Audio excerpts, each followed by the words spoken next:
and welcome to our next episode of Tribes. Today, we're joined by Gus Grillasca, and we're going to find out more about his OG practices, being early in the space and building communities in Mexico. Hi, Gus. Great to have you here. My first question would be, could you tell us a little bit more how you entered the Web3 space? Hello, and thanks for having me. Since 2014, more or less, I was already looking at options about my money, like how to be a little bit more sovereign. I remember a time when I was like kind of depressed about the world, you know, and I was like trying to look for new refreshing ideas, like philosophers, like people having new ideas, and I think that's how I ended up finding Bitcoin online. So in 2016, I was traveling in Canada. I was in Toronto, and then I went to a Bitcoin meetup where they showed me the Rare Pepe directory. And it was like very early. It launched like a month before I learned about it. And so you mentioned that through that you got introduced to Rare Pepes. Was it the first season in 2015, 16 that you 16 16 that you got involved with? Exactly. So like once it launched already, someone approached you and said, "Hey, we're looking for artists for this early project." It was not even like that. We were in a Bitcoin meetup talking about Bitcoin, and then eventually we started talking about art for some reason. I don't remember exactly how we ended up talking about art. And so that the organizer of the meetup, Antoine, he said, "Hey, look, someone shared this funny thing that's happening, and people are like sharing memes and selling them somehow." I remember we didn't even really understand like what was going on. He just showed me how to make a token on Bitcoin on Counterparty and how to associate it with a drawing, with a design, with an illustration, and then put it on sale. And that was it. Did you do in the end? Because you made some. I think I have the AR version of it. How many like the official Rare Pepe directory, which I think there are like 1700 something like that. I have like 7 in that directory. Oh, wow, that's a lot. And first series? No, I think the first one that I made, it was series 6. Okay, yeah, still pretty early on. I remember at the time I was talking to everyone like, "Hey, look, I'm doing these green frog things." I have a lot. I love that one. I have like so many.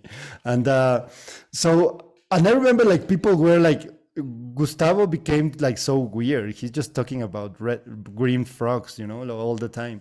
And but we had that feeling from the beginning that this was a game changer, because obviously like just the fact that you can make a drawing or a design at your own piece, like from your home, and tokenize it and put it online without any third party involved, and then the next morning you have more Bitcoin in your wallet. That was like very, very shocking. I was selling my designs for cents, you know, like for $1, for very little, but immediately we understood that this was a game changer, and then it just grew from there. Like a few months later, there were already like the groups, the Telegram groups were bigger.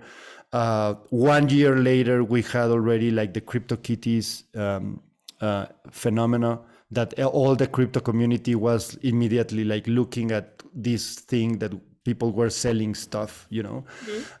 So yeah, and the rest is history. And the rest is history. And so speaking of like your history, moving back to Mexico City and getting involved with the community there, how do you feel like it has been developing in the last sort of like couple of years? I barely knew a couple of people that speak Spanish in the community. Like most people were on the Telegram groups, and it was, the whole conversation was in English.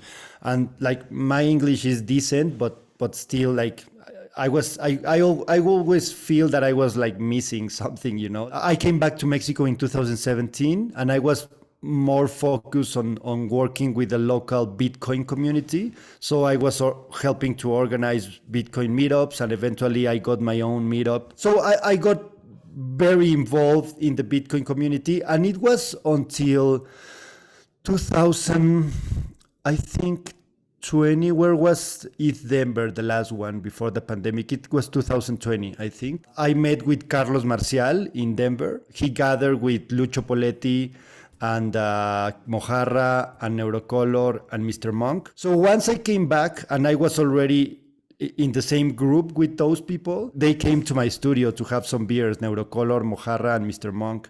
And from there, I think we started like a really strong friendship. So from there, that year, we just collaborated in so many projects. And for me, it was... Yeah, that was my next question, because like something we often ask everyone that comes to Tribes is like your stance on creative collaboration and co-creation. Like, what does it mean for you, and what you learn from doing projects together with, like, and especially with these amazing artists that you listed?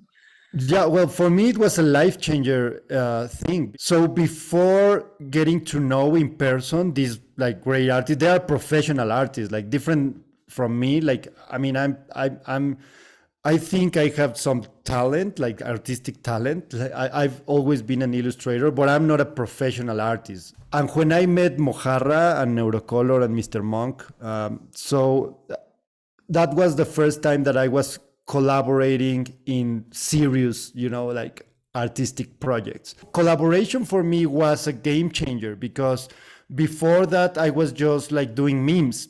Basically, I was doing Rare Pepes and a few other things, and I was not like putting too much work in trying to be part of the artistic community. It was 90% just for fun.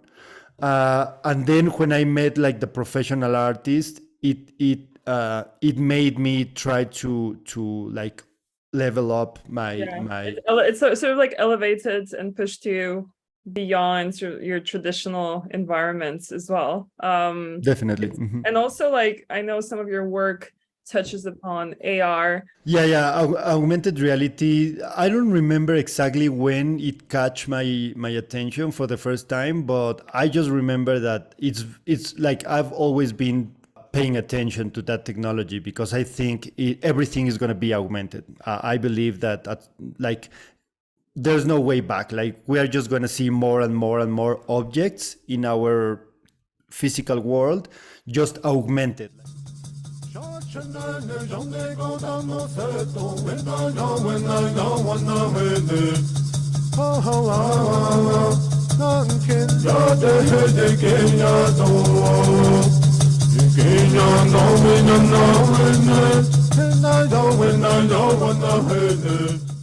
So I've always been excited about that technology, and that goes very well, in my opinion, with crypto art, because the art is digital. So you can give it to someone else in a physical format, and they can still experience the digital artwork with an app.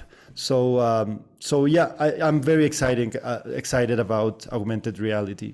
Mm-hmm. And speaking of things you're excited about, are there any projects lined up in Mexico that you're planning as part of the association?